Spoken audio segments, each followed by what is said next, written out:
¿Qué tal, amigos? Muy buenas tardes, ¿cómo estamos? Es un gusto saludarles nuevamente. El día de hoy tenemos una actividad bastante relevante, bastante importante. Tenemos la posibilidad del día de hoy de escuchar a una personalidad, una institución en el área del sistema acusatorio. Por primera ocasión en esta página Viernes de Jurisprudencia, vamos a tener la oportunidad de escuchar a un ponente de talla internacional.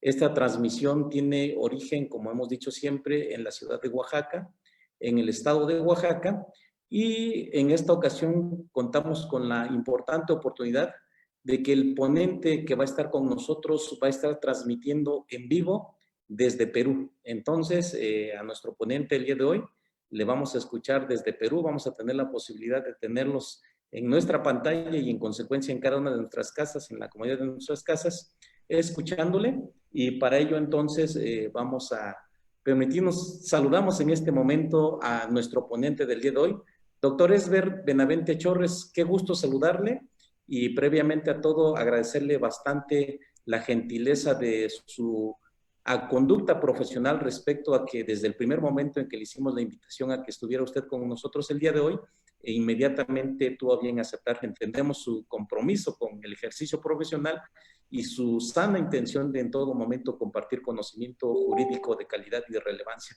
Le saludo, doctor, qué gusto, ¿cómo está? Hola Alexander, buenas tardes. Igualmente a todas y a todos que nos acompañan el día de hoy aquí en la conferencia. Un fuerte abrazo desde Lima hasta Oaxaca y a las diferentes ciudades de los amigos que nos están acompañando en estos momentos.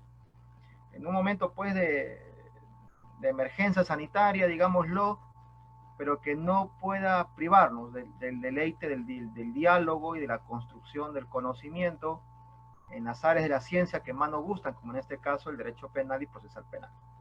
Perfecto. Doctor, pues previamente ya a cederle el uso de la palabra para que nos imparta usted su conferencia magistral el día de hoy, voy a compartir con el auditorio una breve síntesis curricular de su amplia trayectoria profesional. Es por demás, a lo mejor hasta innecesario, puesto que para todos nosotros usted es muy conocido a través de sus obras y en México, desde luego, en Perú y desde luego en muchos otros países. Entonces, comentarle, doctor, esta transmisión tiene origen en la ciudad de Oaxaca, en el estado de Oaxaca, en México, y desde luego que usted está transmitiendo desde Lima, Perú. Entonces un saludo hasta Perú, y la transmisión tiene origen en Oaxaca. Saludamos entonces a todas las personas que nos escuchan el día de hoy en este importante auditorio de Viernes de Jurisprudencia.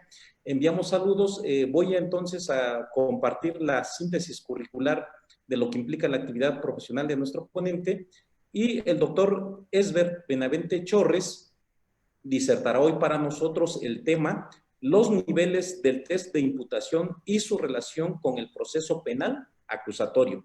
Respecto de su síntesis curricular, es licenciado en Derecho y maestro en Derecho Penal en Perú. Es doctor en Derecho en México. Ha sido juez de enjuiciamiento en Perú y autor de libros, innumerables libros, en Derecho Penal y Procesal Penal en Argentina, España, México, Ecuador, Perú y Chile.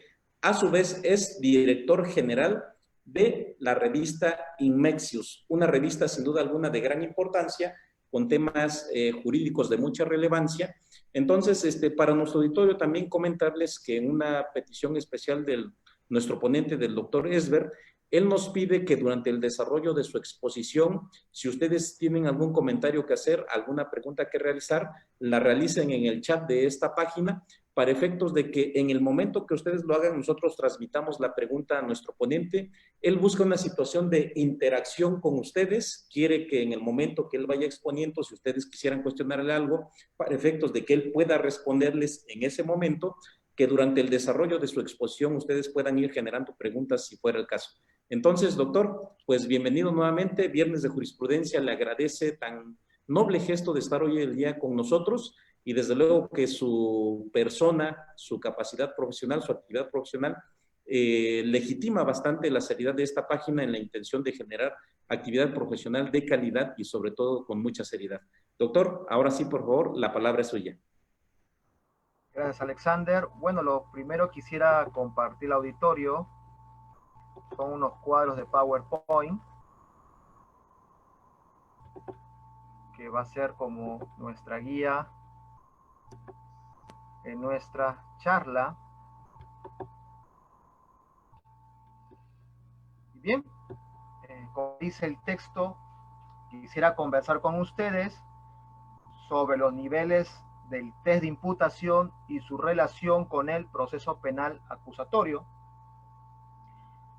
Es un conjunto de ensayos que estoy desarrollando y que espero pronto salga publicados en lo que yo he denominado la filosofía del sistema, y no en el sentido de buscar grandes elucubraciones que pueda confundir, oscurecer o complicar el diálogo. Por el contrario, identificar conceptos claros y poder ahí desarrollar las ideas. En esa inteligencia quiero proponer al auditorio dos premisas, dos conceptos que espero nos ayuden a esta filosofía del sistema, y que obviamente está abierto al comentario, al análisis, a la crítica, para poder desarrollar aún mejor los conocimientos necesarios. Dicho esto, pues vemos en el PowerPoint una primera tesis, el concepto de derecho penal que comparto al auditorio. Para el de la voz, el derecho penal es aquel sistema legal que imputa responsabilidad por el acto, así como consecuencias a una determinada persona.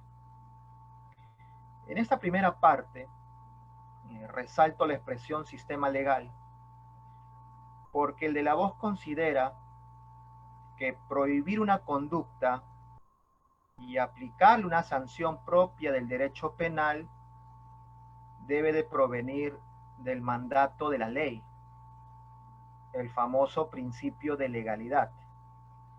Por ende, desde el citado principio es que estoy empleando la expresión sistema legal. Esto no es baladí, porque ha habido un debate a inicios del siglo pasado si el delito viene prohibido por la ley o si el delito ya es un mal por sí mismo que no necesita que una ley lo diga, ¿no? Por ejemplo, esto último es un mal en sí mismo que no necesita de una ley. En cierta medida lo afirmaba Carl Schmitt durante este periodo de cercanía que él tuvo, este jurista alemán, con el régimen nacional socialista. Y quiero ser exacto con la expresión relación de cercanía. Yo no creo que el mal venga por sí mismo, sino yo creo que tiene que estar determinado, es un mandato de determinación desde la ley. Igualmente, cuando el texto nos dice que es un sistema legal que imputa responsabilidad por el acto, vemos la importancia de otro principio, el llamado principio de imputación. ¿Qué es lo que voy a atribuir? ¿A quién se lo voy a atribuir? ¿Y por qué razones se lo estoy atribuyendo a él?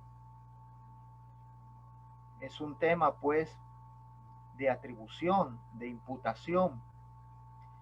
Y no estoy reduciéndome al pensamiento de Gunther Jacobs, ni menos aún a un derecho penal del enemigo, que yo estoy convencido que un juez, llámese federal o estatal, tiene todos los argumentos para desterrar de su razonamiento a la hora de plasmar una resolución judicial el derecho penal enemigo. A mí no me sirve. La palabra imputación podemos encontrarlo en diferentes autores. Podemos encontrarlo en Rushka, y si nos vamos muchísimos años atrás, por no decir siglos, en Kant o en Pufendorf. Bueno, para retomar las ideas. Estábamos conversando hace un segundo atrás de los conceptos de derecho penal y de procesal penal, ¿no? El derecho penal como un sistema legal de imputación y el proceso penal descansado en los hechos, en los derechos humanos y en los principios. Luego quiero compartir al auditorio este importante cuadro, me parece fundamental, a lo cual yo le he denominado sistema legal de imputación. Como podrán ustedes observar, está compuesto por 3 niveles. Es un triángulo. En la parte de abajo, pues aparece la expresión las bases. Yo me estoy refiriendo, pues, a las bases de la imputación. En concreto, referidos a 2 temas: los hechos y las pruebas. En ese sentido, pasaríamos luego a un nivel que en la parte del medio del triángulo yo le he denominado las competencias de la imputación, que la cual gira en torno a esta infracción de deberes, ya sea generales o especiales, ya sean positivos o negativos. No olvidemos que el delito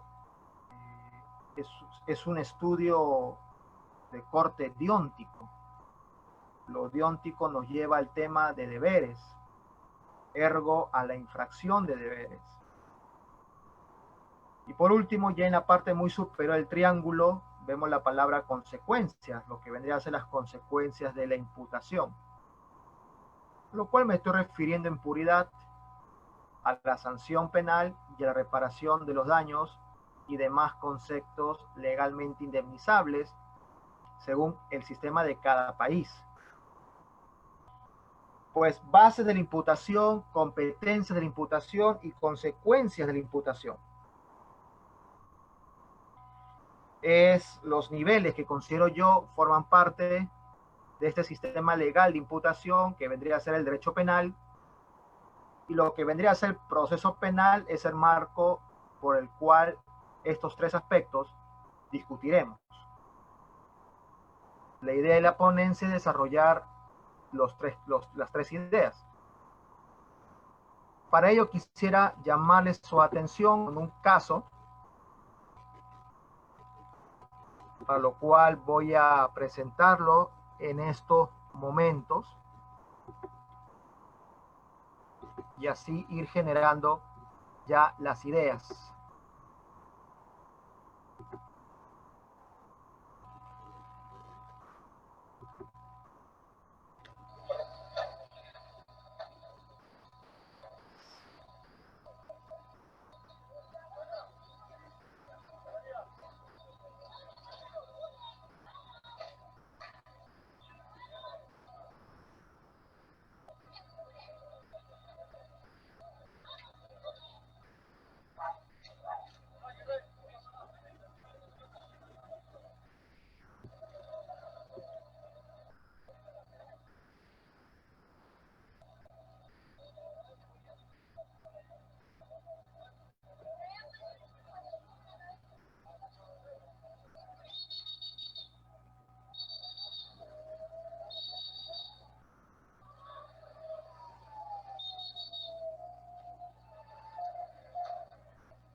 Bien,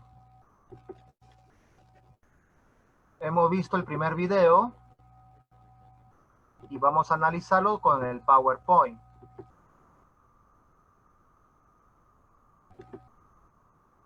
Del primer video llama la atención la imagen congelada que he puesto aquí en el PowerPoint de una patrulla de la policía que llega a la intersección de dos calles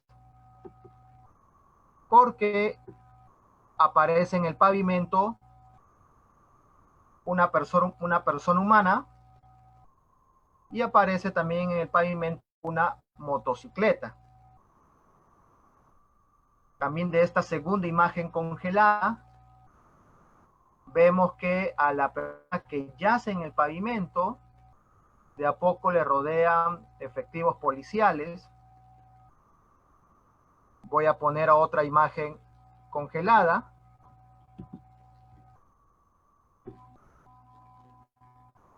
Y observamos cómo siguen transitando los vehículos por el lado izquierdo de la imagen, como un desvío del sentido del tráfico por parte de la policía, hasta que llega una camioneta blanca que probablemente sean paramédicos que ayuden a la persona que yace en el suelo. De esta otra imagen congelada vemos en el fondo una verdulería, frutería Los Matías, y con personas que se encuentran observando los eventos que les acabo yo de narrar. Ahora bien, con esta imagen congelada podemos lanzar varias hipótesis. Puede ser un muchacho en una motocicleta que él mismo provoca su caída y él mismo provoca las lesiones que pueda presentar. Es un primer escenario. O un segundo escenario sería que estamos aquí ante un peatón, tenemos una motocicleta, pero no tenemos a un conductor. Otra hipótesis podría ser que el que yace en el suelo sí es el motociclista, pero fue atropellado por una tercera persona. Son diferentes hipótesis. Como verán, los primeros en que van a acercarse al tema de los hechos es la policía. Claro está que es importante para la salud de una buena investigación parar a una policía responsable en preservar el lugar de los hechos, frase de México, y diferenciarlo del policía que investigar, así como de los peritos de la fiscalía que van a intervenir también en las llamadas pesquisas. No necesariamente el llamado primer respondente debe convertirse en un investigador, no tiene por qué. Frente a ello, quiero llamar la atención al auditorio con este cuadro de PowerPoint, que vendría a ser el primer elemento del sistema de imputación poniendo al auditorio.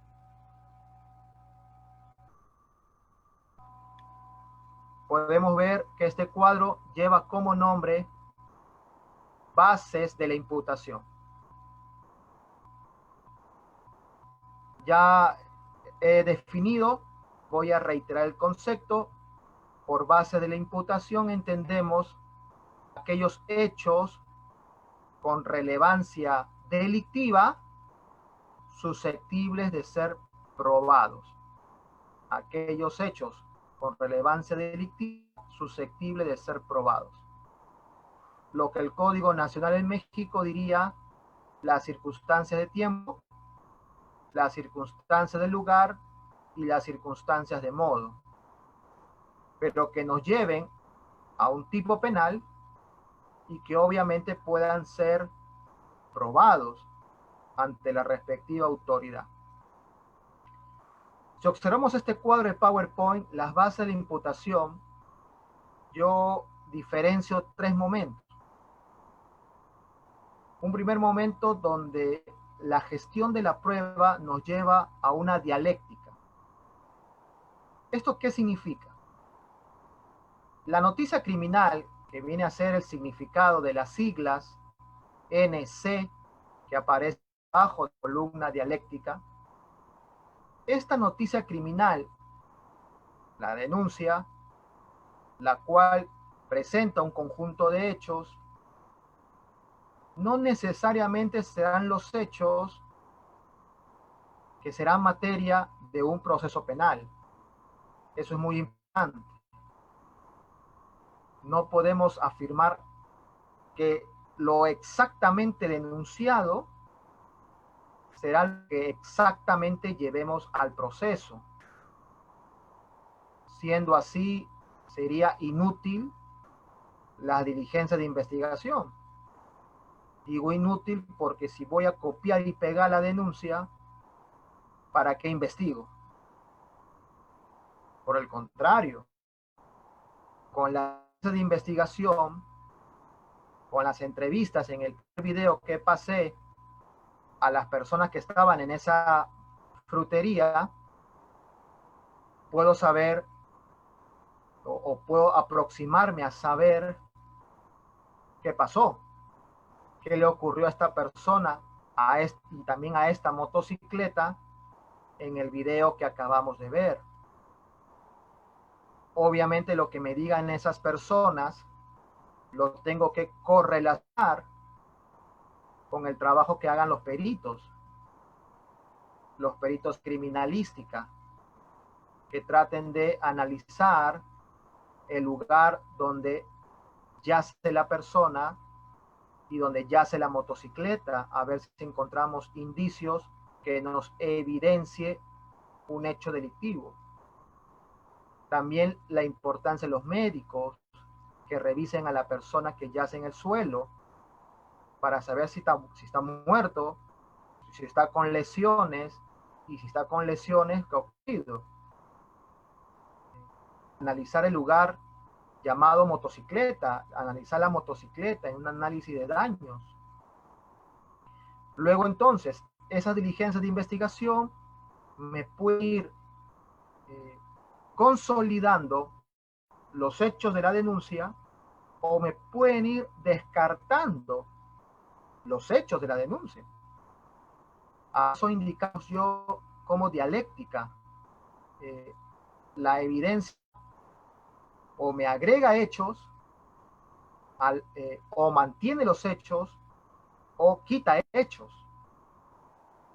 Porque el órgano persecutor debe de entender que lo que va a llevar al proceso penal son hechos susceptibles de ser probados. Y es que esas entrevistas, esos peritajes, capaz una cámara de video hay en el cruce de estas esquinas, estén siendo procesados científicamente. Vamos a la columna del medio del cuadro de PowerPoint. Podemos entonces construir.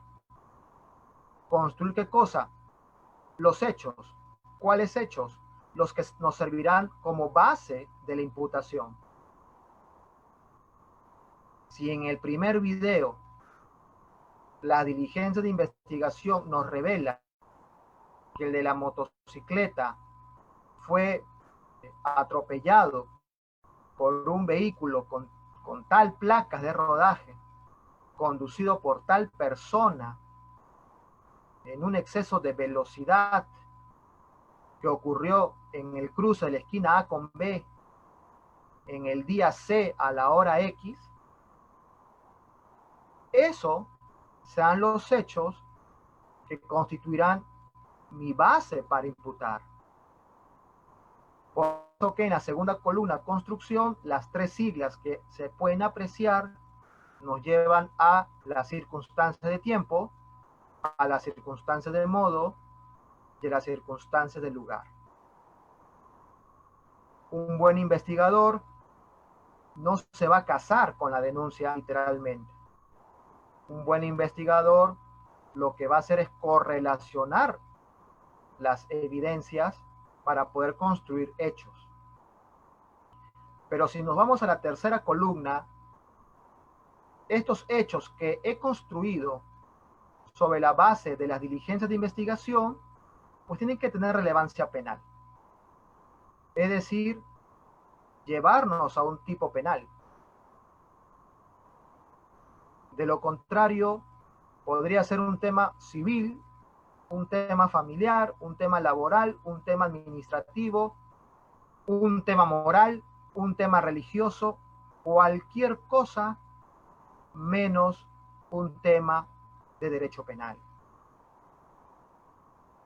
Por ende, esta argumentación fáctica de las dos primeras columnas tiene que verse completado con la argumentación jurídica de la última columna.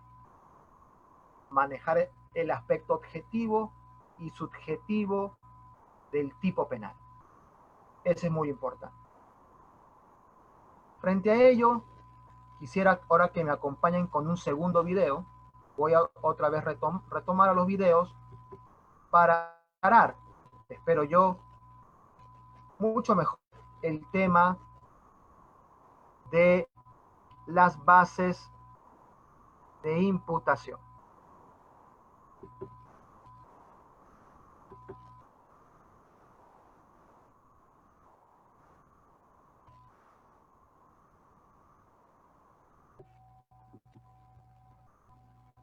Voy a salir de aquí para entrar al segundo video.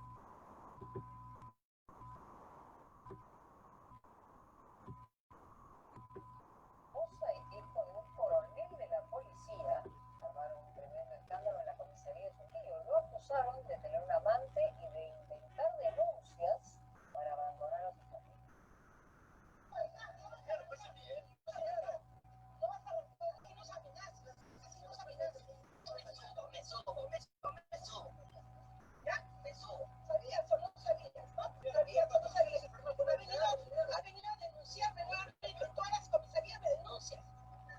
Armas tomar, ¿sabes? Y así alborotó las calles, pleno corazón. El coronel de la Policía Nacional, Agustín Rodríguez, jugar en un taxi.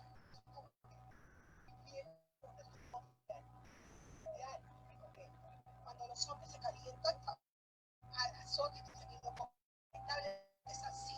Yo 25 años de casada y él termina diciéndome que vida a mi lado ha sido un tormento.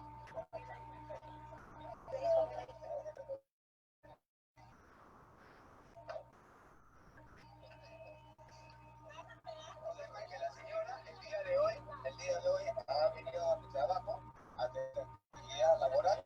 Él hace el 27 de abril y el 30 de abril saca un préstamo en el Banco de la Nación de 40.000 soles. Pero ella misma, la señora Leslie Ramírez, me llama a mi domicilio y me da la información de que ya mi esposo ha cumplido con ella, dándole la cuota inicial para un departamento.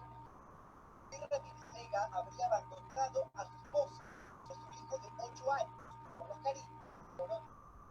Sí, lo presenciado, porque su papá mismo, con información del niño, ha sabido de que jugaban a los dos. Junto a Isabel se encontraban sus hijos que denunciaron que comisaron. Ellos junto a otros oficiales ya me metió la mano, me he hecho cerrar la puta. Acá en el estado. Me ha denunciado ante la Secretaría de Surquillo por maltrato psicológico. Son denuncias falsas. Yo nunca me he tocado. Isabel Díaz ha denunciado a su esposo, el coronel Agustín Ramírez, ante el inspector por abusar, prestando amenaza en Nueva Agua. Vergonzoso desde todo punto de vista.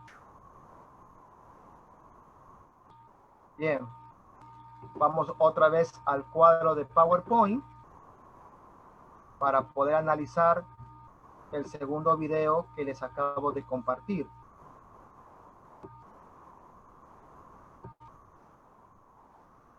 Voy a poner unas escenas también del segundo video para poder comenzar a charlar. Bien. Del video hemos escuchado que aquí tenemos a una señora de blusa, de vestido, parte superior blanco, que se ha parado en medio de un taxi. A la derecha de la imagen congelada vemos que eso originó incluso dificultades para que camiones y otro tipo de vehículos puedan circular tranquilamente. ¿Y por qué la señora se ha puesto delante de ese taxi? Originó que todo el tráfico vehicular lamentablemente se afecte. Porque acusa a su esposo, aquí tenemos una imagen congelada, un coronel de la policía en mi país, bueno, no sentirse a gusto con 25 años de matrimonio, irse con otra dama que probablemente también estaba casada y con hijo, y le ha puesto un departamento a la dama. Esto originó la indignación pues del esposo y obviamente todo lo demás que ya entendemos. Ahora bien, desde las bases de imputación tenemos un video, justamente el video que acabamos de ver. Tenemos el dicho de la señora. Si vemos esta imagen congelada, tenemos el dicho del caballero. Y podemos también sumar al hijo que apareció y otras personas más. Desde estas, como diría México, de estos datos de prueba, yo puedo indicar una fecha. Vamos a imaginarnos que esto ocurrió el día de hoy. Puedo imaginarme una hora y puedo imaginarme hasta la avenida. También ya puedo saber qué ha pasado. Este tema de la esposa con el esposo. Es decir, ya cuento con las circunstancias de tiempo, lugar y modo. Y los puedo probar porque cuento con los videos, con entrevistas, etc. Pero la pregunta es, amigos, ¿tendrá relevancia penal? Es que, claro, en las bases de la imputación, no solamente tengo que ser un experto en investigar, no solamente tengo que ser un experto en construir hechos, sino que también tengo que ser un experto en teoría del delito. Entonces, claro, alguien me puede decir, Gesber, el tema podría ser violencia psicológica porque el esposo ha sido humillado en plena vía pública con su uniforme de trabajo y puede truncar su carrera policial. Esa es violencia psicológica, una modalidad de violencia familiar. Bueno, otros me pueden decir, Gesber, aquí también hay un ataque a las vías de comunicación porque ha perturbado el tráfico y supongamos que es en México una federal y ha afectado la seguridad, la paz y la tranquilidad pública. Bueno. Pero también otros me pueden decir, Gesber, si ya el matrimonio no funcionó, pues que los involucrados en el drama, vuelvo a poner una imagen congelada del video, los involucrados en el drama simplemente vayan a un juzgado de familia, pienso en México, y planteen su divorcio. Y ya desde el tema del divorcio puede incluso analizarse el tema de los bienes, el tema si hay hijos menores de la patria potestad, el tema de alimentos o incluso hasta el tema de una indemnización. Y soluciona el conflicto. Entonces, claro, si no tengo los hechos, no voy a un proceso penal, no tengo bases. Si tengo hechos, mas no puedo probarlos, tampoco voy a un proceso penal, pienso como órgano persecutor. Tengo bases.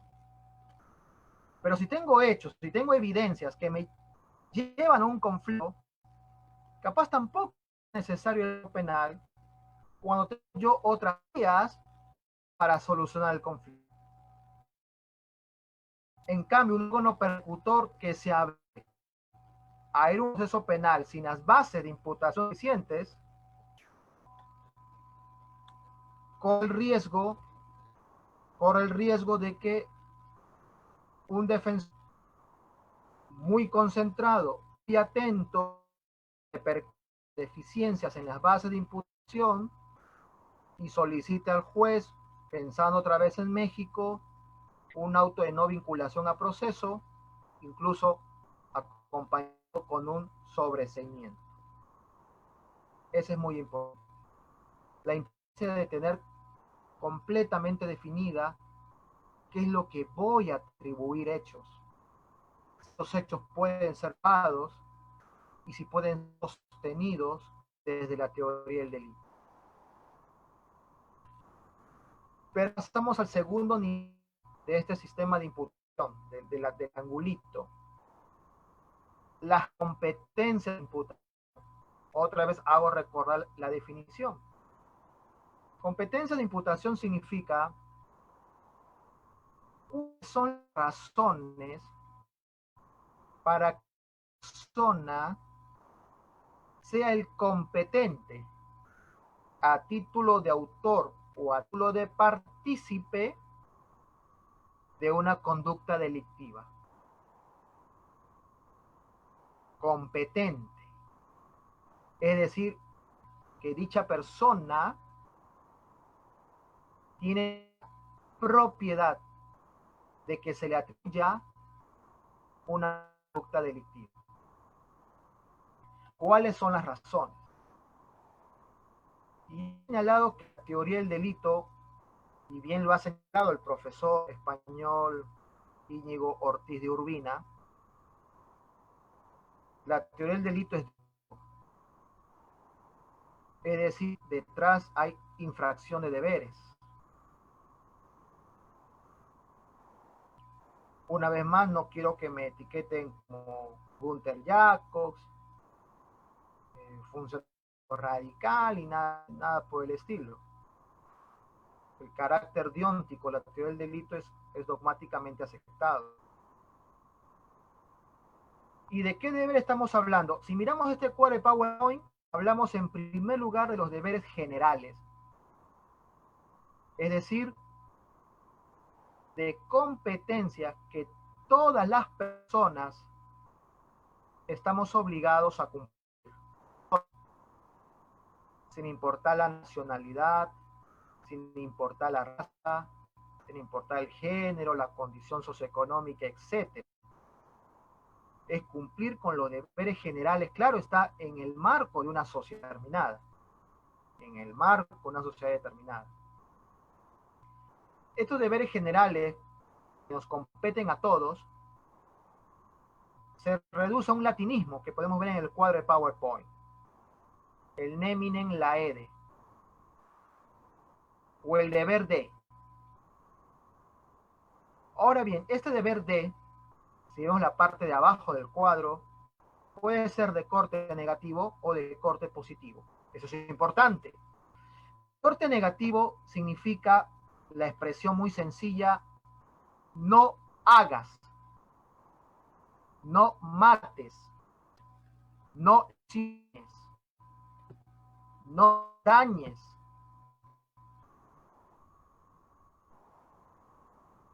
¿Y por qué exigimos a las personas que no lo hagan? Porque he dicho que el derecho penal como sistema de imputación protege bienes jurídicos y por ende respetuoso de los derechos humanos. El exigir a las personas el no matar o el no lesionar como ejemplos es porque estoy protegiendo bienes jurídicos, estoy protegiendo derechos humanos. No estoy pensando en algún tipo de utilitarismo. No estoy pensando en Thomas Hobbes, que él decía, no mates para que no te maten, ¿no? O sea, mientas para que no te mientan. Él no estaba pensando, Hobbes, en bienes jurídicos, no estaba pensando menos en un concepto moderno de derechos humanos. Hobbes estaba pensando en el provecho individual. Y por ahí yo no voy. En cambio, tenemos los deberes generales positivos, que implica hacer algo y cansa en la importante solidaridad. Si vemos que hay códigos penales que castigan la omisión de prestar ayuda, la omisión de prestar socorro, es porque subyace un deber positivo de ser solidario con otra persona humana. Es también un ser digno, soy yo, como lo somos todos. Por ende, detrás de un tipo penal de homicidio está la infracción a un deber general negativo. Y detrás del tipo penal de omisión al socorro está un deber general de corte positivo. Es importante. Por ende, infringió el deber, asume la competencia de su acto. Infringió el deber en la competencia de la imputación. Para ello, damas y caballeros, quiero una vez más compartir un tercer video para entender el tema o importancia de los deberes.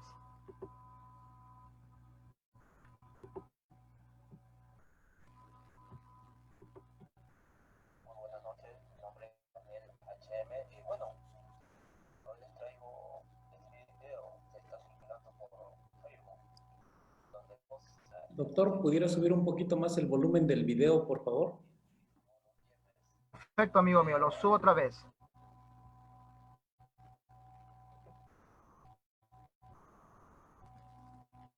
Mientras lo voy subiendo, quiero ponerle en contexto al estimado auditorio este tercer video. Este es un video tomado en Lima, Perú, justamente en estos momentos de COVID-19, también conocido como coronavirus, en lo cual Perú, mientras carga el video con el sonido correspondiente, tenemos un tema de cuarentena, obligatorio a ciertas horas del día y de distanciamiento social y de andar con mascarillas.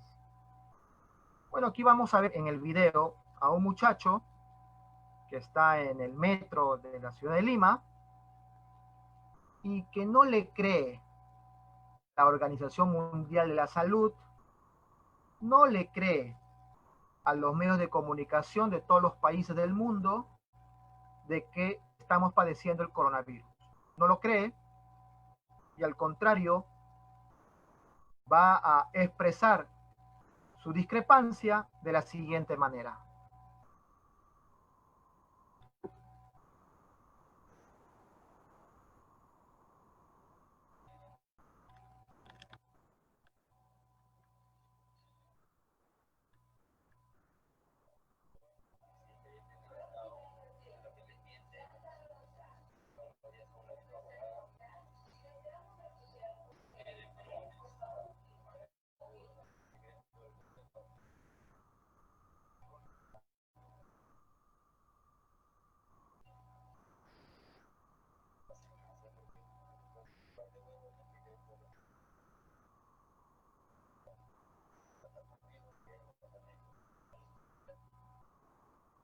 Bien.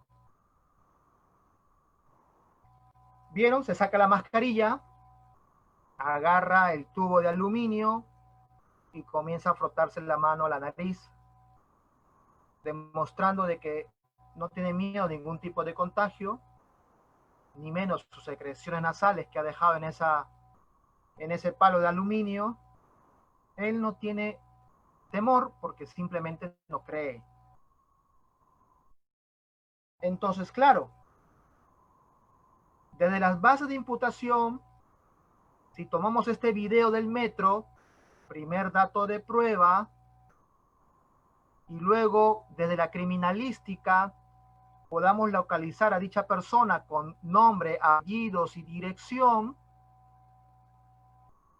podemos construir las circunstancias de tipo, lugar y modo.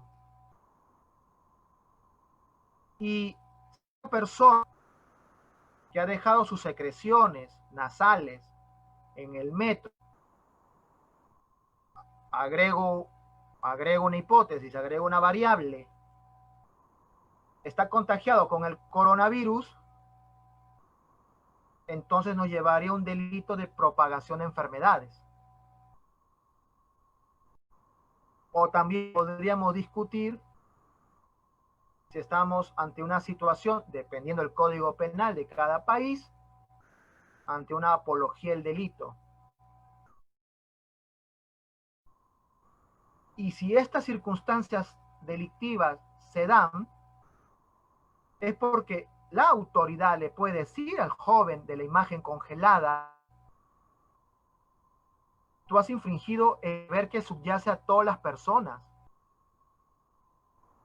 En este caso, un deber de carácter negativo: no dañes a otros.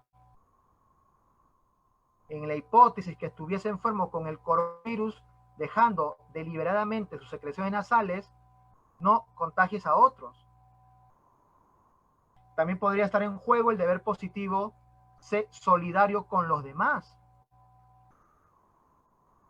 Yo no le voy a echar la culpa a los padres, ni tampoco le voy a echar la culpa a terceras personas, sino al joven de la imagen congelada, porque él, debiendo de ser solidario, no dañar a los demás, lo está infringiendo.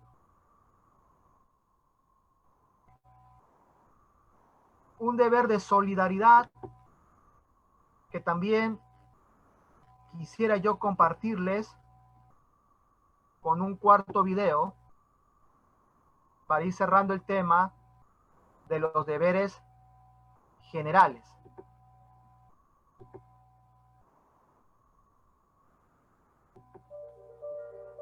¿Con qué frecuencia piensas en las cosas que pasan fuera de tu círculo más cercano?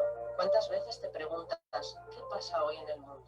En el que no conocemos y del que no queremos saber, pero que nos encontramos de frente, de la manera más insospechada en cada pequeña acción de nuestro día a día.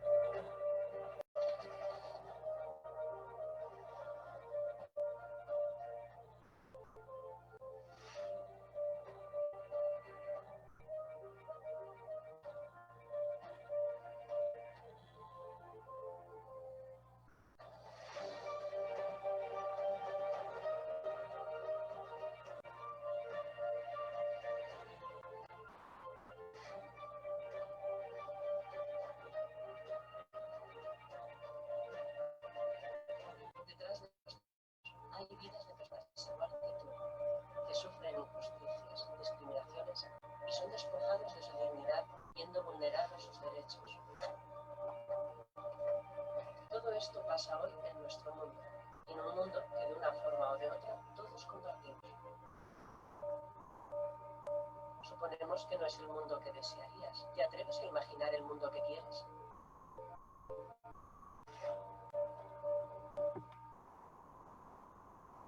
Amigos míos, qué bonita frase. La solidaridad como un derecho humano. La solidaridad como un deber general, no de corte negativo, mas sí de corte positivo, que nos permitiría, por ejemplo, entender el por qué castigar los delitos medioambientales, que nos permitiría entender incluso el por qué estará prohibido la contaminación sonora, la contaminación visual. Es que hay que ser solidarios. Sin embargo, quiero cambiar de cuadro. Dentro de este tema de competencia, porque yo soy el competente de esta imputación, tenemos los llamados deberes especiales, si ven el cuadro de PowerPoint. Es decir, obligaciones y por ende responsabilidades para aquellas personas que presentan una mejor relación o una mayor proximidad a ciertos bienes jurídicos. Por ejemplo, se me viene a la mente la administración pública. Y en ese contexto se me viene a la mente que serían los servidores públicos, caso expresión mexicana, Perú diría funcionarios y servidores públicos, los que por su posición de cercanía, de proximidad o de relación con la administración pública, se les justifica imponerles deberes especiales para una mejor protección al bien jurídico.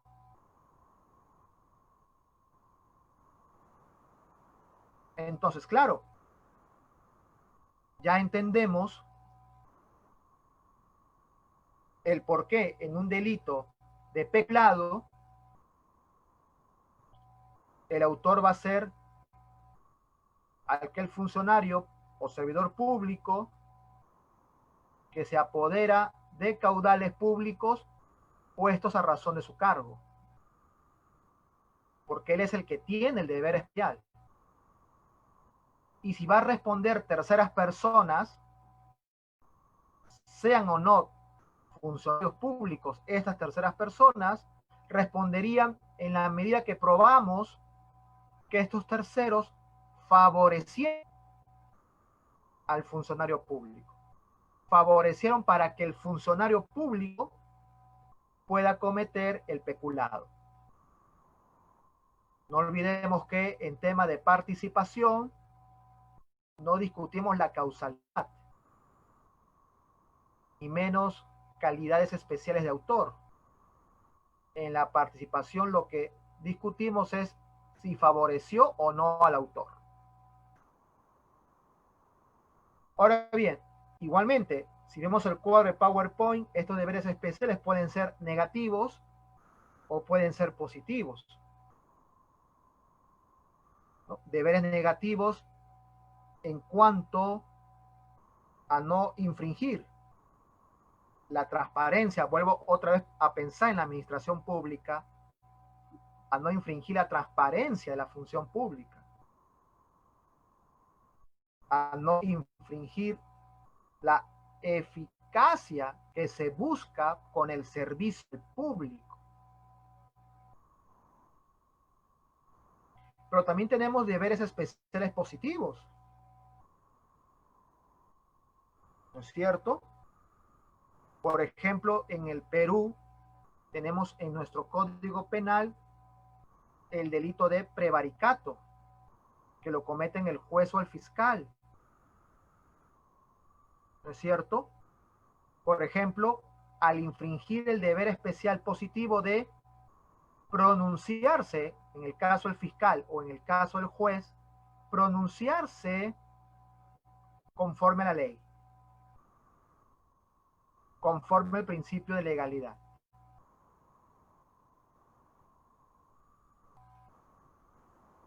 Igualmente, la infracción del deber especial negativo o positivo me darán las razones por las cuales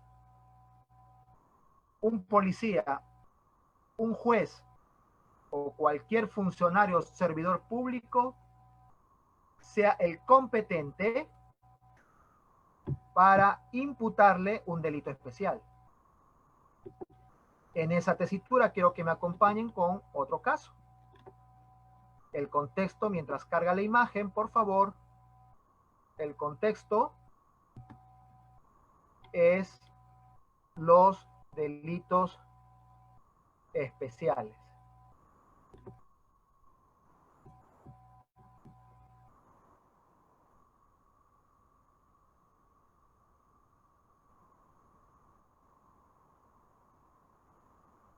Vamos a cargar el video y lo trabajamos.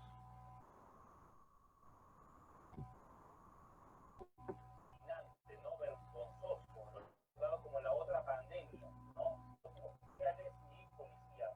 Los policías con uñas largas, pues han robado dinero o lo han manchado para sobrevalorar compras. La Fiscalía tiene para denunciar en ese grupo a 5 altos mandos policiales involucrados en estas compras sobrevaloradas que están realizadas dentro de la cuarentena, dentro de este estado de emergencia. No son decisiones ayer, sino de estos tiempos. Pero al parecer se habían detectado no solamente la compra de las mascarillas o de mamelucos o de otros implementos, sino también se han detectado más irregularidades. Las escandalosas compras de diversos productos para nuestros policías. Doctor, si por favor pudiera usted explicar un poco el contenido de los videos cuando terminen, porque no se escucha muy bien, por favor. Si usted lo puede explicar cuando termine el video. Más o menos su contenido, por favor. Gracias.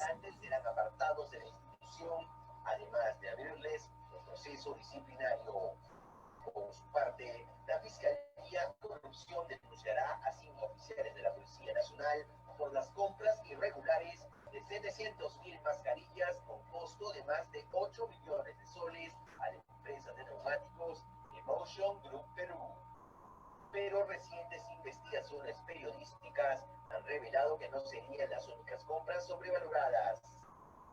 2 universitarios fueron encargados de cerrar el contrato con altos mandos de CIA para servicios distintos. Se trataría de Valeria Carvajal, quien fue requerida por el comandante Jerry Alvarado para realizar la fumigación hace un mes en locales policiales por la suma de más de 17.000 soles.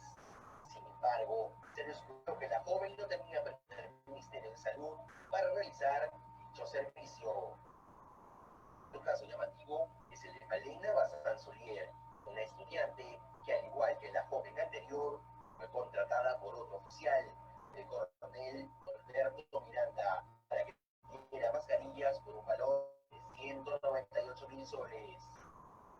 En total, son 7 los procesos de compra realizados durante el estado de emergencia que vienen siendo investigados, con los que la Fiscalía ya llegó hace unos días a la sede de INCRI para realizar las diligencias correspondientes. Bien, dejo esta imagen congelada para que el auditorio vea que el caso gira en torno a compras de cubrebocas, de mascarillas para la policía. Y que estas compras han sido sobrevaloradas. Lamentablemente, dentro de las víctimas mortales que ha causado el coronavirus en el Perú, no solamente están las personas de a pie,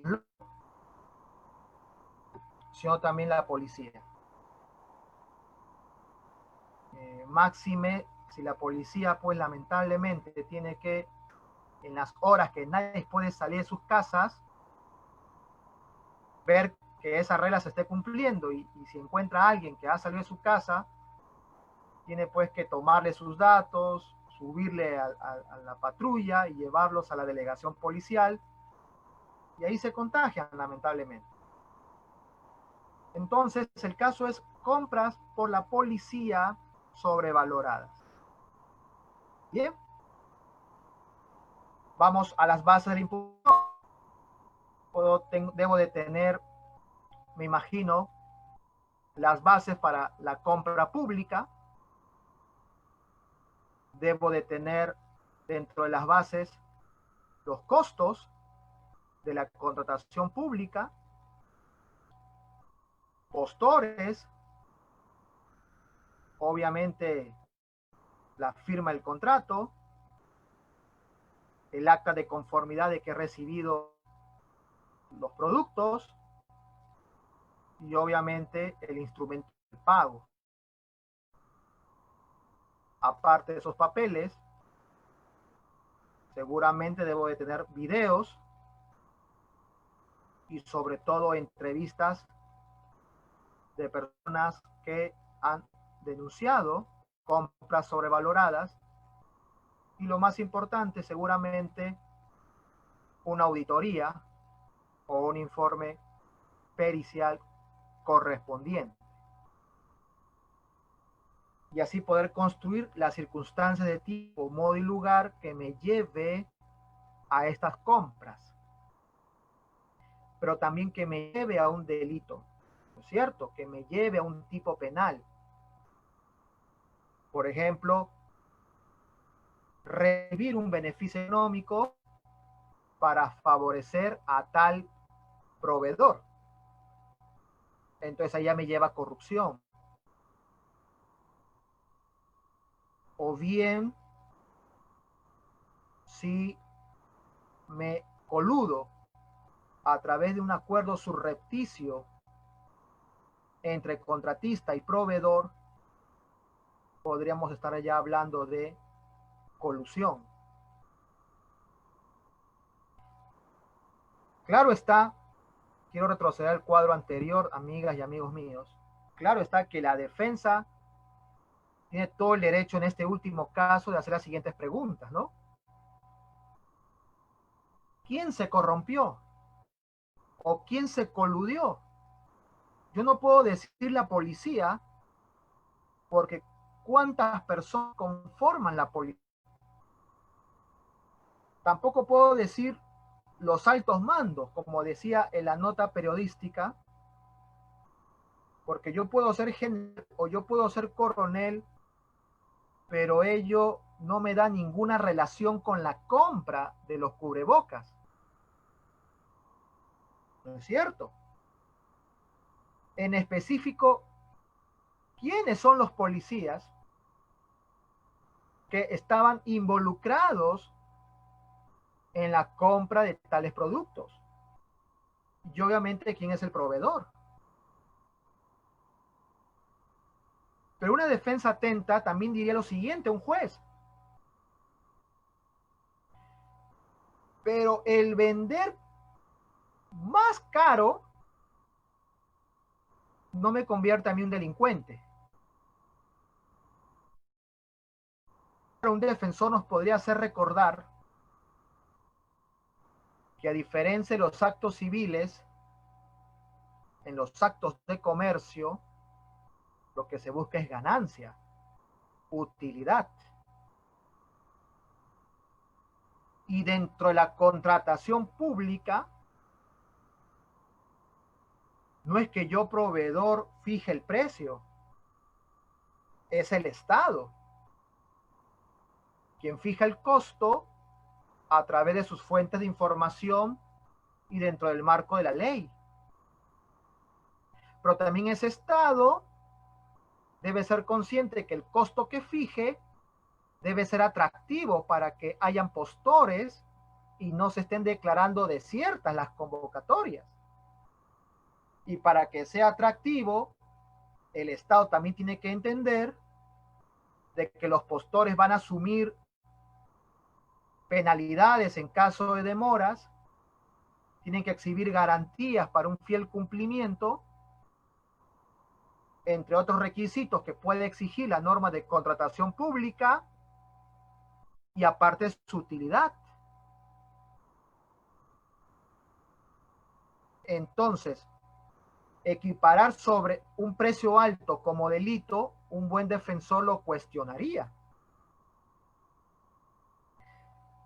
Por ende, para que yo hable de colusión o para que yo hable de corrupción,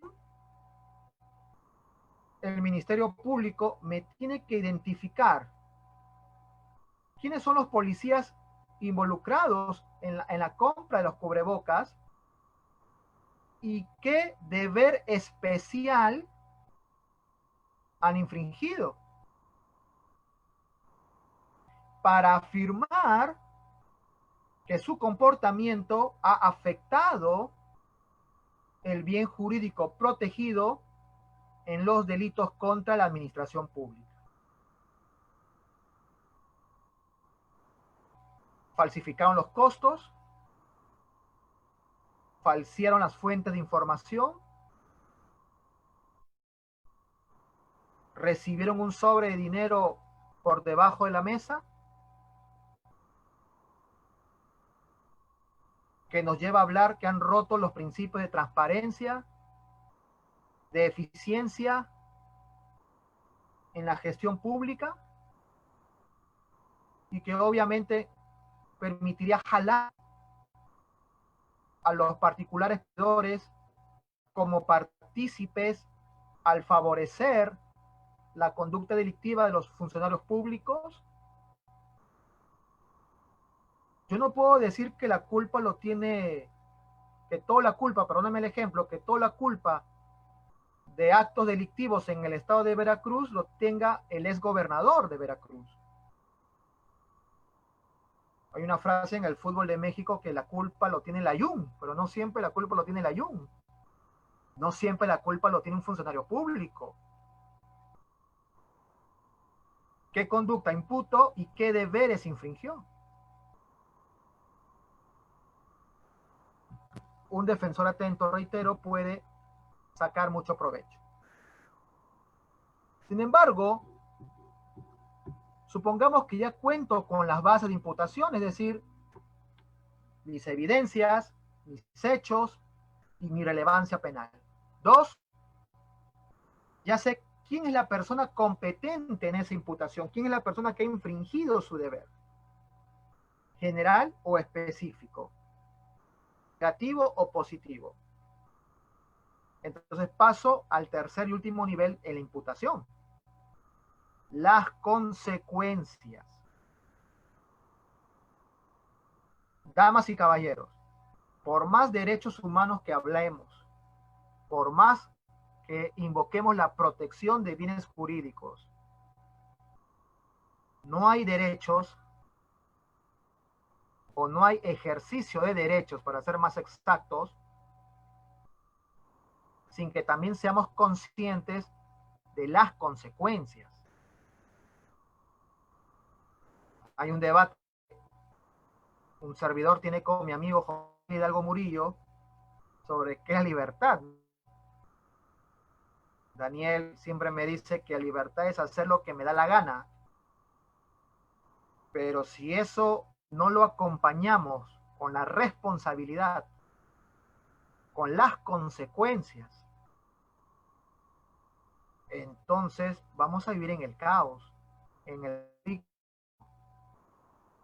donde las personas hacemos lo que se nos venga en gana, dañando a otras personas. Tiene que haber consecuencias. Y en el sistema de imputación, que es el derecho penal, si observamos este cuadro de PowerPoint, las consecuencias: 2, la sanción penal, obvio, qué tipo de pena me corresponde, si puedo también tener un sustitutivo, si puedo también tener una conversión, una conmutación, o ninguna de esas de beneficios. O por lo contrario, me correspondería no una pena, sino una medida de seguridad. ¿Cuál es la sanción penal que me corresponde como consecuencia? Me queda a mí claro, y ya abocándome al proceso penal como tal,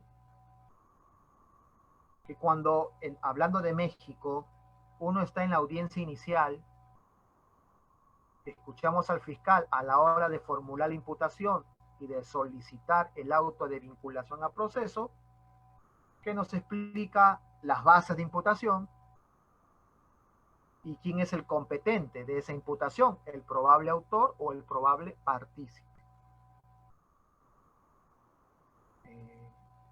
No escuchamos a un fiscal que en una audiencia inicial ya vaya invocando o vaya solicitando una pena. Pero el que no lo diga en la audiencia inicial no significa que el fiscal no lo tenga en mente. Eso es muy importante. Fuera de los casos de prisión preventiva oficiosa, claro que la pena que probablemente se le esté jugando la persona puede influenciar en el tipo de medida cautelar que se le pueda fijar en el proceso. Capaz no me corresponde la prisión preventiva oficiosa, pero sí por solicitud, porque acompañado con el peligro de fuga o el peligro de obstaculización viene una sanción penal, que en estos momentos de terminarse el proceso penal ni siquiera me correspondería un sustitutivo o una conmutación. Es decir, no es que el fiscal recién piense en la pena en etapa intermedia cuando presente su escrito de acusación. Lo puede estar pensando en las medidas cautelares personales. Lo puede estar pensando a la hora de solicitar permiso al juez de control, sigo pensando en México, para la práctica de un acto de investigación. Eso es importante.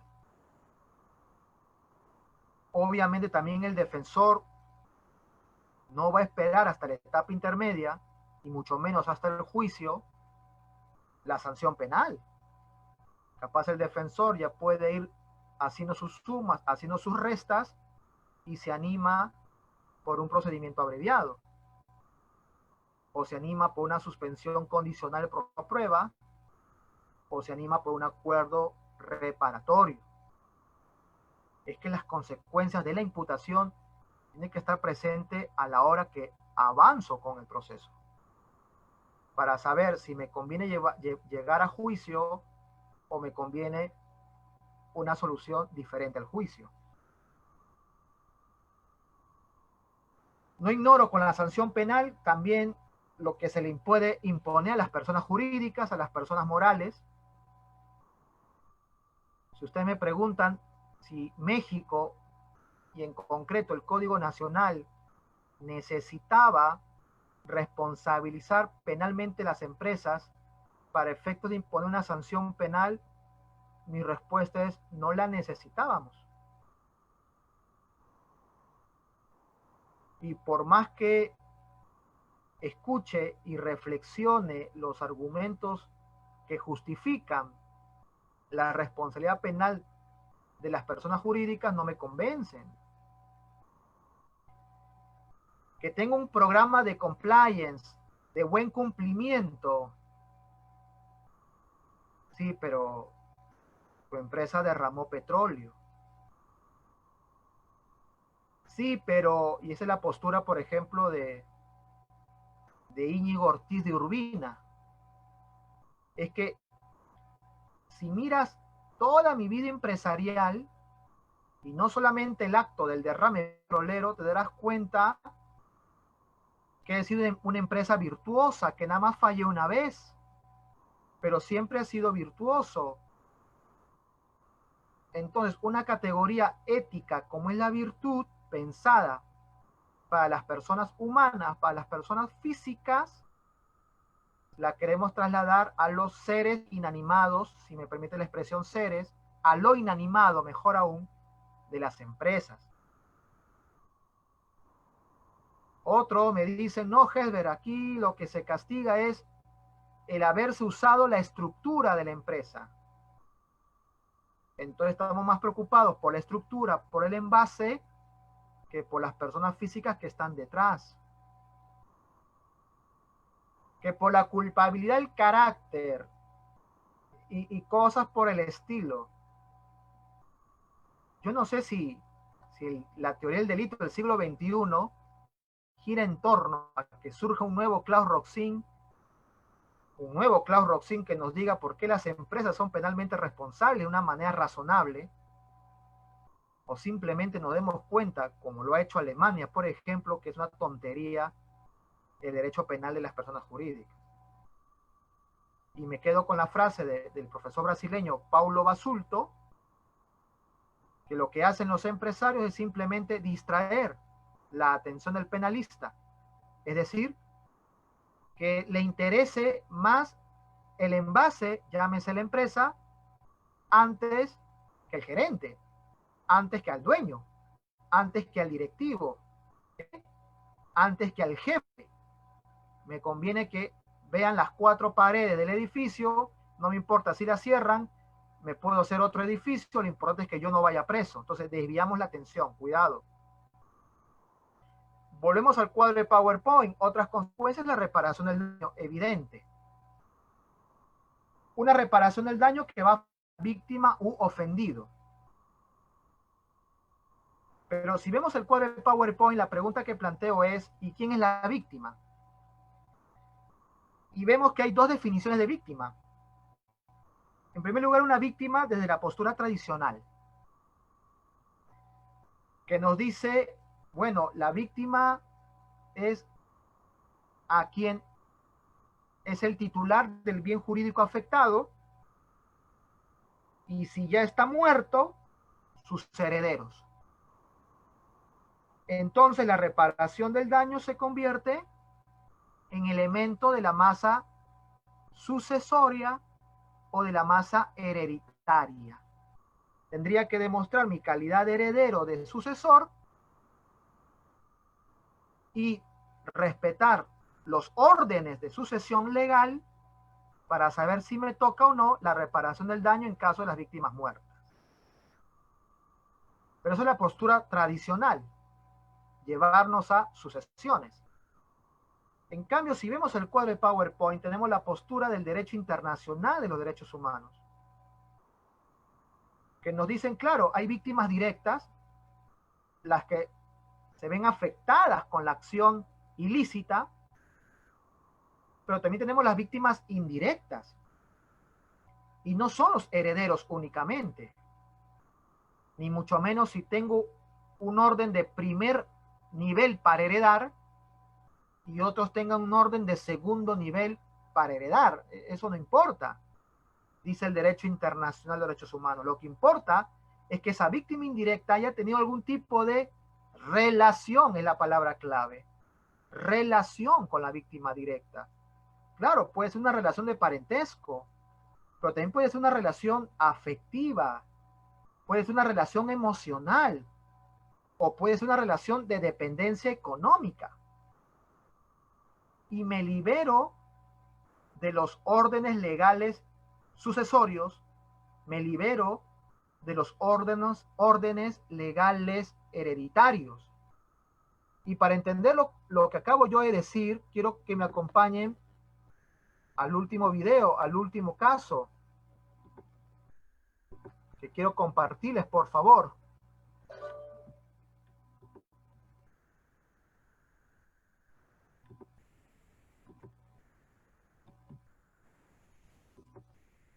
Les indica a una adolescente de 15 años como el presunto asesino de la niña de 4 años en Independencia. Los familiares y vecinos del joven lo habrían identificado luego de las imágenes en las que se le ve cuando se lleva en brazos a la pequeña.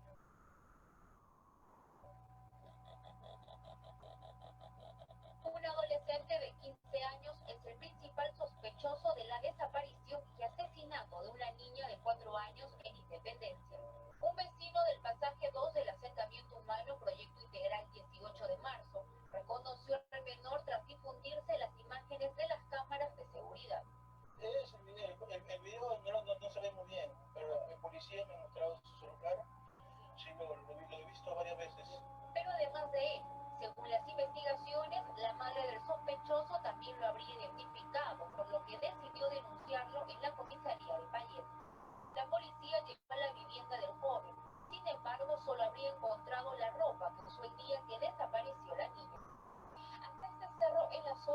conocida como la Mini Independencia. Este sujeto trajo a esta pequeña de tan solo 4 años. Luego dejó su cuerpo abandonado en este punto en específico, en una bolsa de rápido. La niña fue reportada como desaparecida el domingo último por su madre, Mireya Alejandra Guamán, de 22 años. Junto a su hermana de 2 años y su prima de 9 años. Salieron a buscar a Guamán Santiago, quien las dejó al cuidado de su sobrina para ir a una yunza. Durante el trayecto de las niñas es que un hombre las aborda, ofreciendo esa ayuda. El descuido de mi hija. Yo quisiera que a ella le castigan. Es un descuido. La ministra de la Mujer, Gloria Montenegro, condenó el crimen y aseguró que la menor de 2 años contará con todo el apoyo de su sector. Ya tenemos nosotros la unidad de protección especial que está evaluando dónde va a quedar la niña, cuál es el mejor ambiente para ella y cómo se va a desarrollar. El resto está en proceso de investigación. La familia de la víctima exige que el asesino sea encontrado lo antes posible. En tanto, la abuela materna, así como el padre de las niñas, anunciaron que pedirán la custodia de la menor de 2 años. Que se indica a una adolescente. Bien, damas y caballeros, esta es una situación que pasó en el Perú. Yo no ignoro que el homicidio de niños o el homicidio de niñas también está ocurriendo en otros países. Me viene a la mente también lo que ha ocurrido en el Estado de México. Y ya estás. Pero te cuento el caso. Y te lo cuento con la imagen congelada que estás viendo. María Santiago es una abuela de una nieta de 2 años y de una nieta de 4 años. La mamá tiene 22 años y es hija de María Santiago. Y el papá está en los Estados Unidos de Norteamérica.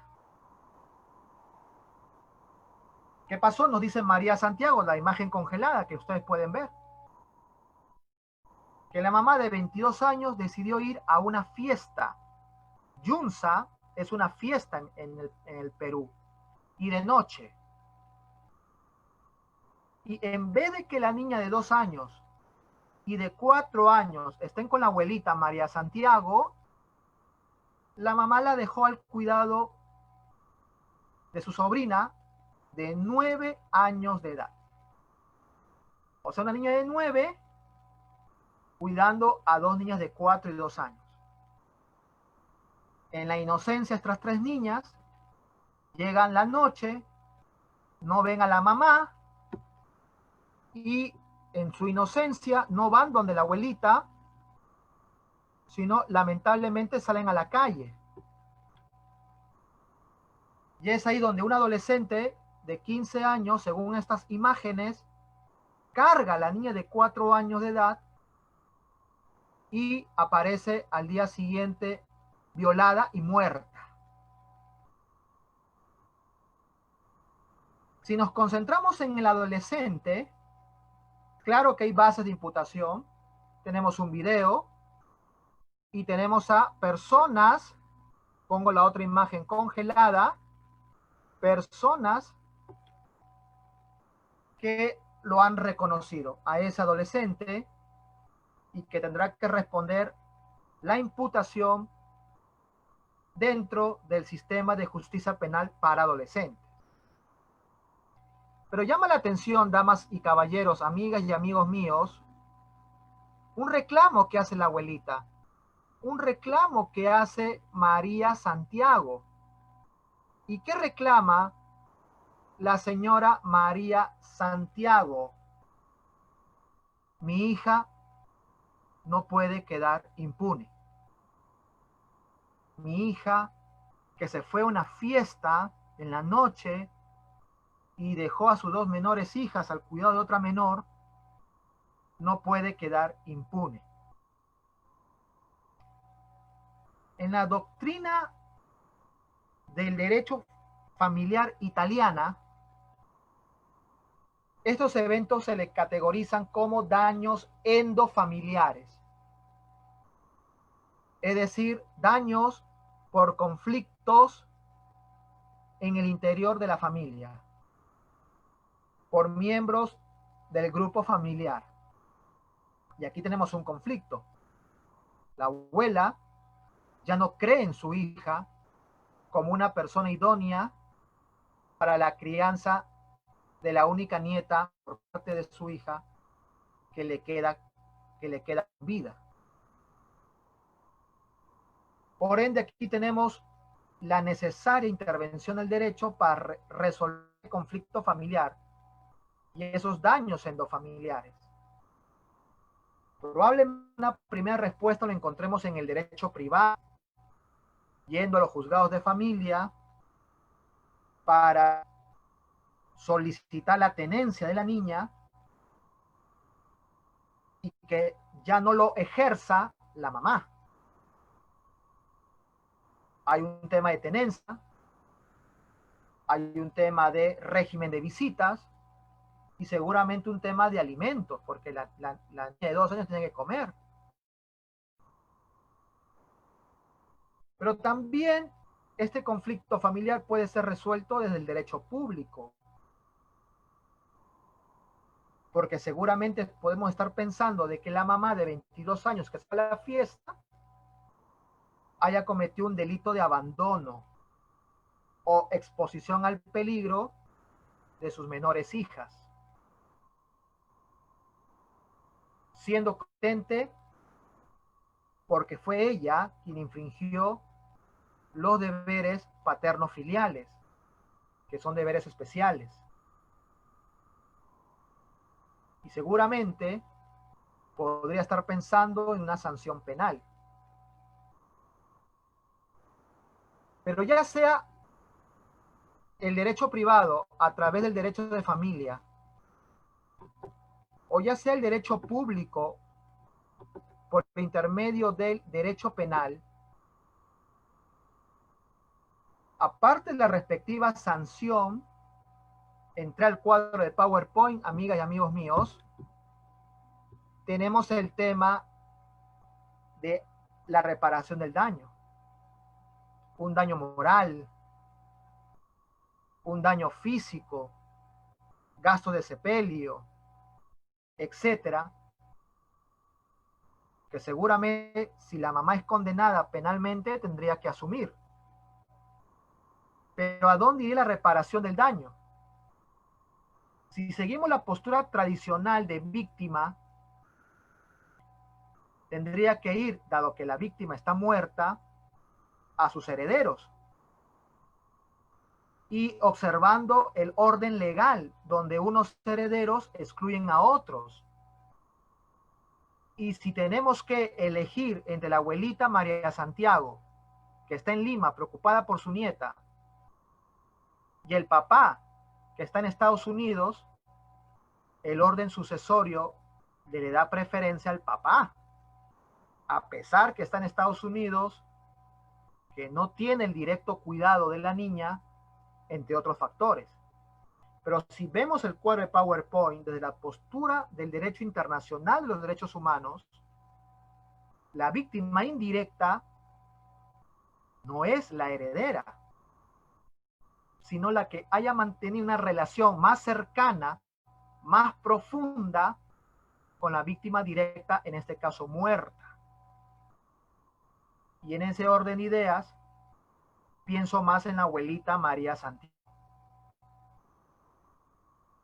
Pienso más en ella, capaz un juzgado de familia le daría la tenencia de la niña que aún está con vida.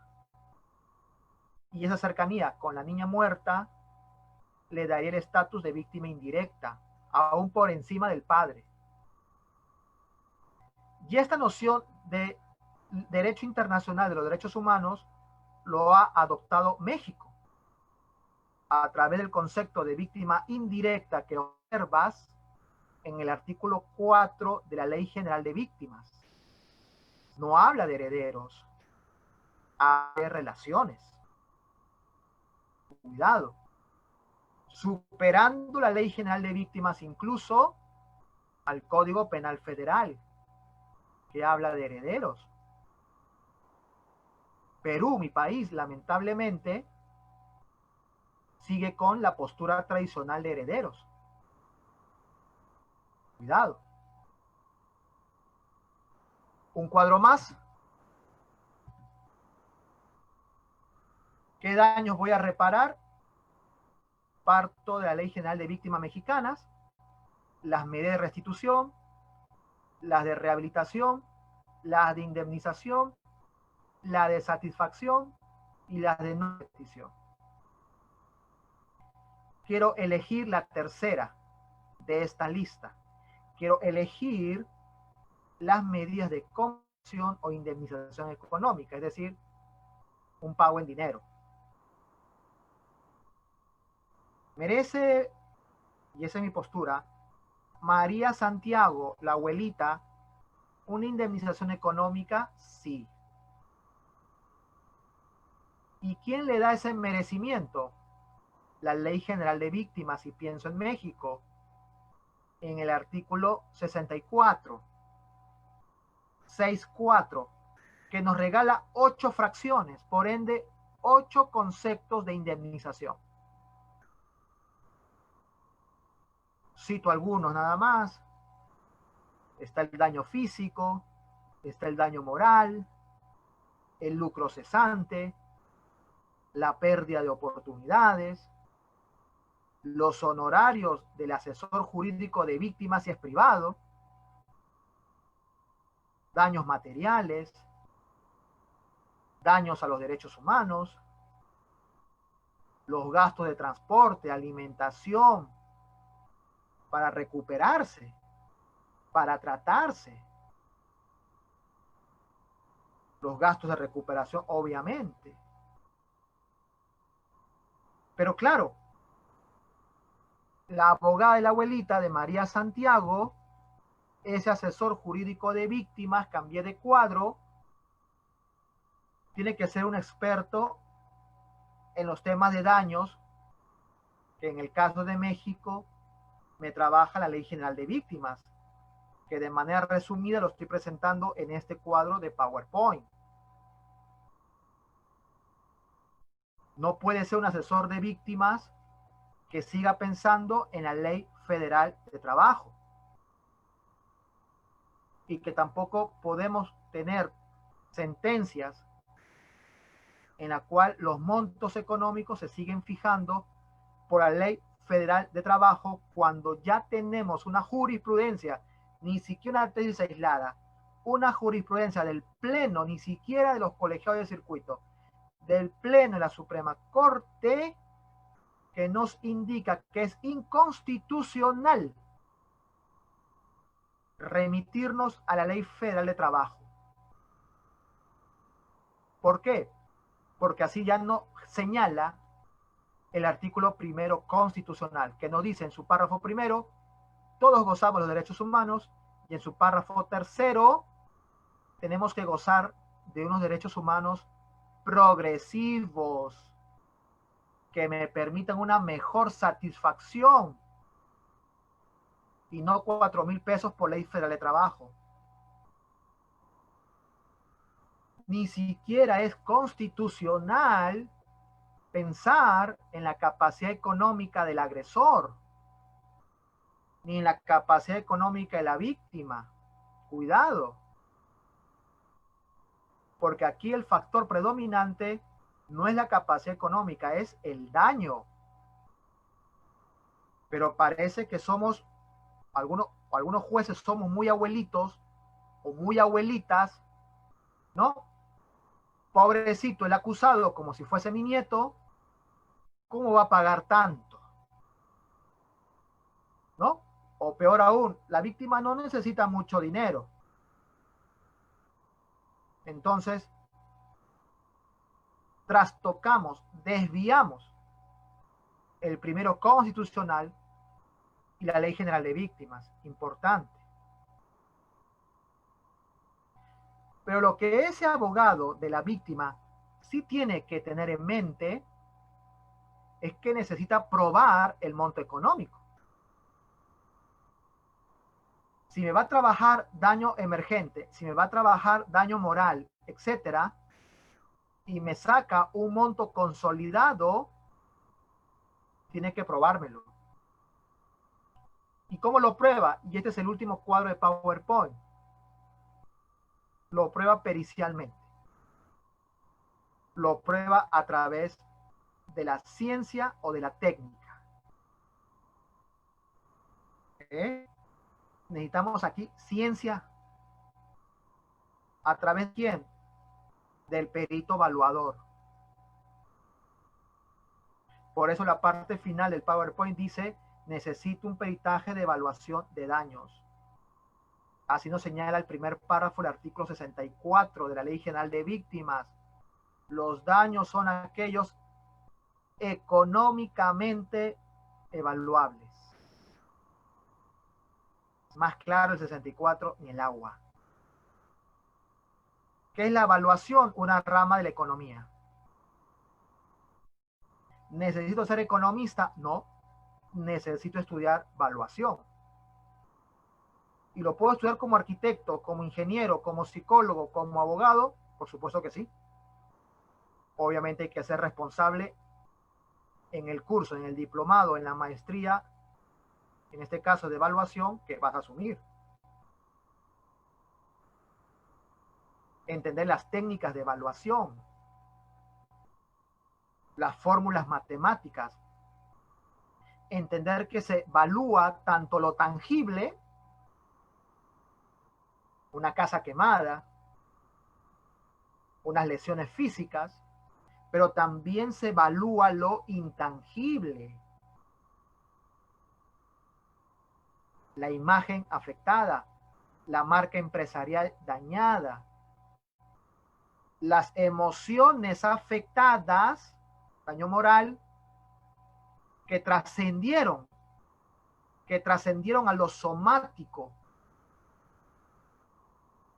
que se me cae el cabello, que se me caen los dientes, que estoy adelgazando porque no quiero comer, que me están saliendo alergias, erupciones rojas en la piel, que me han despedido del trabajo porque ya no presto atención al trabajo, que he repetido el año escolar porque no presto atención en la escuela.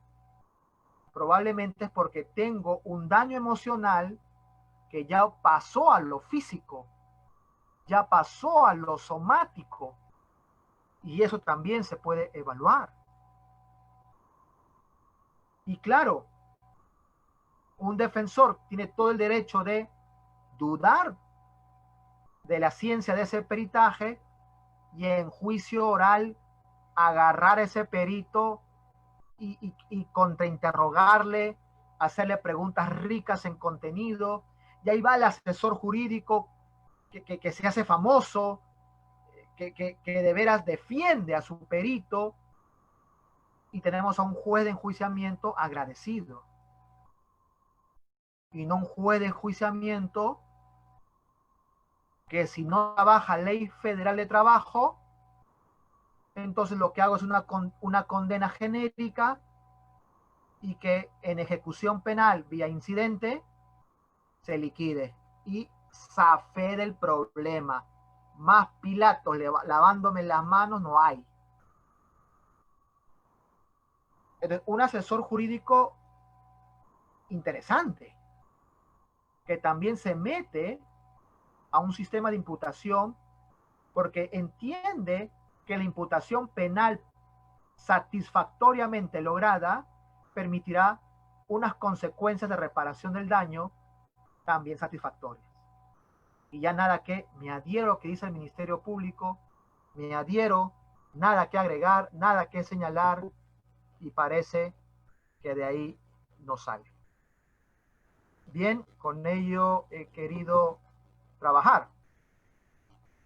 Sistema de imputación penal, que es mi noción del derecho penal, a través de las bases de imputación, las competencias de imputación y las consecuencias de imputación. No sé, Alexander,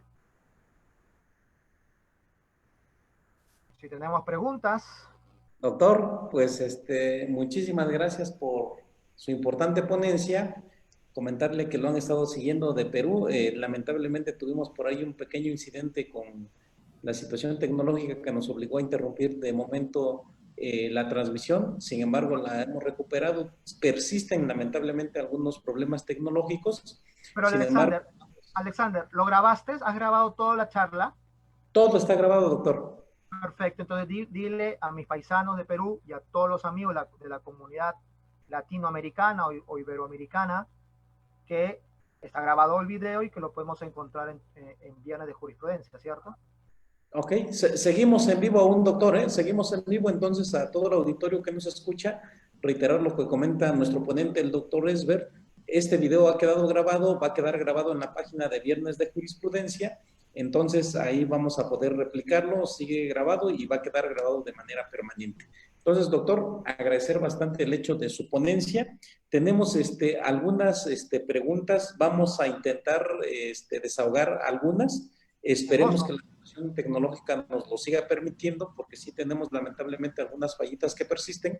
Sin embargo, comentarles, le envían saludos de Perú, le envían saludos de diversas entidades federativas de México y de algunos otros países. En concreto, hay estudiantes de la Facultad de Derecho de la Universidad Autónoma Benito Juárez de Oaxaca que también le envían afectuosos saludos y agradecimientos por tan importante ponencia. Doctor, hasta en tanto la situación tecnológica que nos ha estado molestando un poquito hoy, vamos a generar algunos de los cuestionamientos que tomamos nota y se los voy a reproducir, por favor, para efectos de que usted pudiera dar la contestación correspondiente. Nos comentan y nos preguntan, doctor Esbert, en Perú, ¿qué modelo de prevención del Criminal Compliance Program se ha seguido y si ha funcionado? Bueno, tenemos una ley especial que nos habla de una responsabilidad administrativa de las personas jurídicas en el Perú.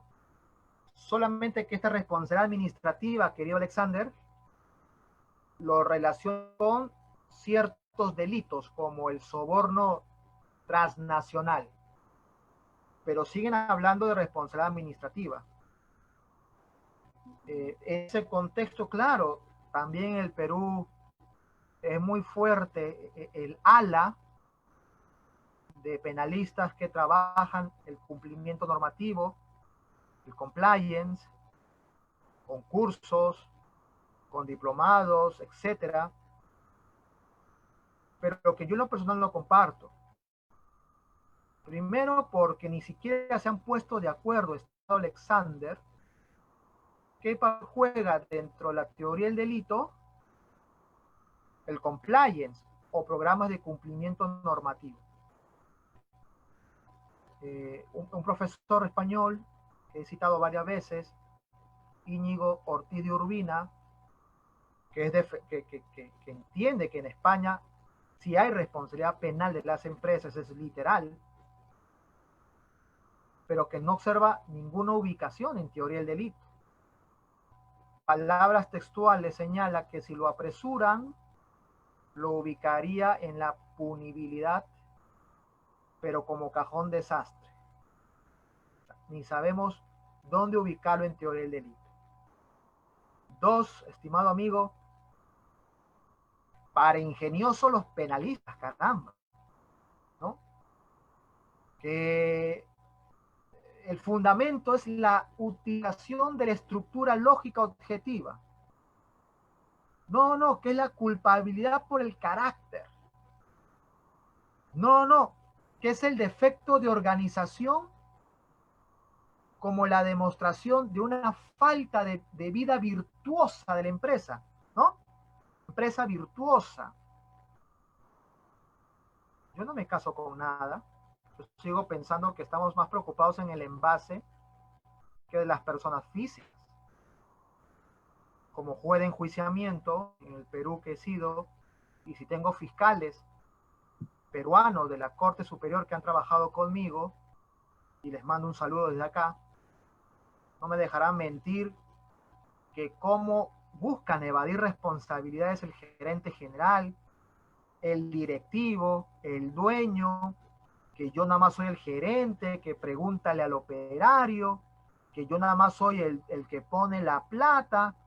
Me explico, les encanta evadir. Y ahora con el programa de cumplimiento normativo, pues tienen el argumento genial, ¿no? La culpa de la empresa, ¿no? No importa que la cierren, la disuelvan, vendan las acciones, que las cuatro paredes se me caigan. Al menos yo no fui a la cárcel. ¿Sí me explico? Entonces, salto la cita de Paulo Basulto, profesor brasileño, discípulo de Francisco Muñoz Conde, que nos están distrayendo. Qué interesante frase. Nos están distrayendo. Y claro, si yo te vendo el apocalipsis y te vendo la cura, me hago también millonario. Salgo en la revista Forbes, me abraza Bill Gates, me como mi enchilada con el dueño de la Coca-Cola, ¿no es cierto? Porque saben que puedo distraer la atención del juez penal o del fiscal penal, ya no en ellos, sino en las cuatro paredes. Y eso sí me preocupa. Alexander. Perfecto. Otra pregunta, doctor. Le preguntan cómo establecer el tipo de reparación del daño respecto del daño moral causado a una víctima. Bien, no olvidemos que el derecho penal que estoy manejando es un derecho penal de imputación. Dije que es un sistema legal de imputación. ¿Qué va a imputar? Responsabilidades y consecuencias por el acto. Eso es importante, ¿no? Primero, tengo que fijar las bases de imputación, ¿no? ¿Qué hecho cometí? ¿A quién maté? ¿A quién violé? ¿A quién robé? ¿Cuándo supuestamente lo hice? ¿Dónde lo hice? ¿Cómo supuestamente lo hice? ¿No? Y lo que tú me estés respondiendo con la carga de que me lo vayas a probar. Y con una idea muy fuerte, amigos fiscales, tanto de Perú o de México, con un solo testigo yo no puedo condenar. ¿No es cierto? Si con un solo testigo condeno, no, hombre. Adiós las investigaciones penales. Base de imputación. 2. Competencia. ¿A quién se lo atribuyo? ¿Quién es el competente para asumir esta conducta? ¿No es cierto? Se me viene a la mente el nombre de una película mexicana. La culpa no lo tiene el niño. ¿Y quién mató al padre Amaro? ¿No es cierto? Entonces, tengo que identificar a esa persona y por qué. Una teoría del delito basado en deberes, una teoría del delito deóntica, respondería a aquel que infringió el deber, sea general, sea especial, sea negativo o sea positivo. ¿No es cierto? Entonces, ya tengo a quien incluso le voy a pedir la plata. Y paso al tercer escalón, las consecuencias. Que dentro de un sistema legal, estimado Alexander, la ley me señala qué conceptos se indemnizan. Ahora, puede tener una ley muy genérica como Perú, que nos remite al Código Civil peruano, o una ley muy específica como México, a través del artículo 64, la Ley General de Víctimas y sus 8 fracciones. Si hay 8 fracciones, hay 8 conceptos de indemnización. Pero claro, necesito cómo probar ese monto. Y es a través de lo que el propio artículo 64, Gesbre Benavente, dice a México. Dice el 64, lo económicamente evaluable. Aquí nos está llegando al valuador de la economía. Y México, estimado Alexander, claro que tiene una sociedad de evaluadores. Cuando un banco me quiere prestar para una casa, valúan la casa. Cuando yo quiero saber cuánto cuesta Lionel Messi, valúan a Lionel Messi. Y si Lionel Messi es un ser humano que puede ser valuado, ergo todos los seres humanos tenemos la misma capacidad también de ser valuados. Primer punto. Segundo punto, el daño moral. Ya la primera sala lo ha mencionado, muy a la doctrina francesa. Hay un daño moral objetivo, cuando lo que te afecta es la imagen de una persona o la marca de una empresa. Y eso se puede evaluar, perdóname la repitencia, por un valuador. Sí. ¿Cuánto cuesta la marca Coca-Cola? En los delitos de corrupción, México como país en la lucha anticorrupción, ¿qué imagen tiene? Y lamentablemente México y Perú en el último ranking de Transparencia Internacional no estamos muy posicionados. ¿No es cierto? Entonces, claro que están afectando la imagen de un país. Y eso puede ser valuado económicamente. ¿No es cierto? Cuando en el mundo se habla de Duarte, relaciono Veracruz. ¿Qué daño a la imagen de Veracruz? Y no lo hemos valuado. Cuando yo digo que del Castillo probablemente sea la mujer del Chapo, y no lo fue, y se le cayeron todos sus contratos, y su imagen se fue hasta el suelo, y nada más le quedó relacionarse con este actor de Hollywood, ya no se me fue el nombre, ¿no? Sí, sí. No me acuerdo. ¿Te acuerdas del nombre del actor de Hollywood, no? Sí, claro, claro. No. Exacto. Su imagen afectada, hay que evaluarlo. Ese es el daño moral objetivo. También hay daño moral objetivo, que viene ahora sí sobre mis emociones. Pero también tenemos que partir, Alexander, que las emociones no se quedan en mi interior, sino que trascienden al exterior. Mi hermano, hay gente que porque se le murió la hija ya no quiere comer.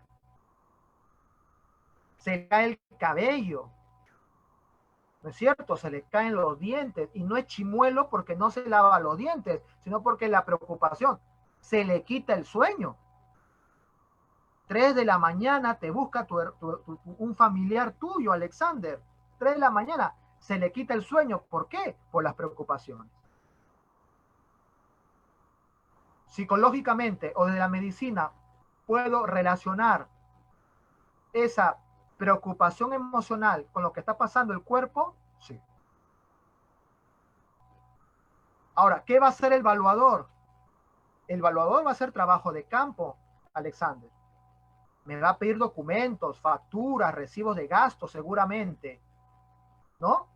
Mi rendimiento escolar, cómo bajó, mi rendimiento laboral, cómo bajó, los contratos que del Castillo perdió, los contratos que el gobierno de Veracruz perdió ante la comunidad internacional. Pero también el evaluador, mi estimado Alexander, puede hacer encuestas o entrevistas para conocer de la fuente directa, que es la persona humana, cómo se está viéndose afectada. Y una encuesta o entrevista, aquellos que han llevado seminario de tesis, una maestría, en un doctorado, me va a arrojar información cualitativa. ¿Y la información cualitativa la puedo medir? Sí. ¿Con qué? Con la escala de Likert. ¿Esa chamba te lo va a hacer el abogado? No, el evaluador. ¿Un abogado atento puede estudiar evaluación? Claro. Y ya tiene otra fuente de trabajo. Entonces llegamos a un juicio, mi estimado Alexander, y nos agarramos del cabello todos. Y interrogamos a ese perito, contrainterrogamos a ese perito, revisamos arriba para abajo su dictamen, y por fin tendríamos a un juez de enjuiciamiento que ya no me saque condenas genéricas o ley federal de trabajo. Alexander, voy contigo. Perfecto. Doctor, pues excelente. Finalmente ya agradecer la situación de su importante participación con nosotros.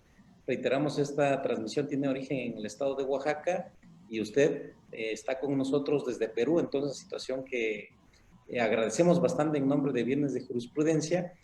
Comentar a todos nuestros seguidores, esta videoconferencia queda grabada en la página Viernes de Jurisprudencia, se puede consultar las veces que lo consideren necesario y también vuelvo a insistir, enviarle muchas felicitaciones, muchos saludos, agradecimientos de diversas partes de la entidades federativas del estado del país mexicano, perdón, desde luego de varias partes del estado de Oaxaca y en algunos otros países insisten en saludos desde Perú. Imagino yo sus alumnos, personas que le han seguido en su actividad profesional. Entonces, doctor, finalmente desde Oaxaca, México, el agradecimiento por esta importantísima conferencia. Reiteramos la disculpa por la pequeña falla técnica que tuvimos, lamentablemente sale de nuestras manos, pero bueno, celebro y agradezco a pesar de esa circunstancia su deseo de continuar con nosotros en esta transmisión y finalmente llegar hasta este momento. Estuvimos prácticamente 2 horas en actividad de videoconferencia, le siguen escuchando, tenemos seguidores en este momento todavía, entonces agradecer bastante esta situación y finalmente en nombre de Viernes de Jurisprudencia la invitación al auditorio que nos escucha a que el día de mañana nos demos cita nuevamente a las 6 de la tarde para continuar con estas importantes actividades. El día de mañana tendremos un ponente en materia laboral, entonces interesante el tema que disertará el día de mañana. Doctor, el agradecimiento, un saludo hasta Perú, desde Oaxaca, México. Muchísimas gracias, doctor. Saludos, amigos. Gracias, Alexander. Igualmente, les invito a que también me sigan por mi página de Facebook, con mi nombre completo, Ges Benavente Chorres, donde podrán, pues, seguir mi desarrollo del sistema legal de imputación, otros videos que también he subido desde del Instituto Inmexius que dirijo, video de José Daniel Hidalgo Murillo sobre razonamiento probatorio, entre otros temas que esperamos sea de interés. Gracias a todos y que pasen buenas noches. Hasta luego, Alexander. Doctor, muchísimas gracias. A la orden. Saludos a todos, amigos. Mañana estará con nosotros el doctor Enrique Larios con el tema los retos del teletrabajo después de la pandemia. Nos vemos el día de mañana, por favor. Saludos. Doctor, eternos agradecimientos. Saludos.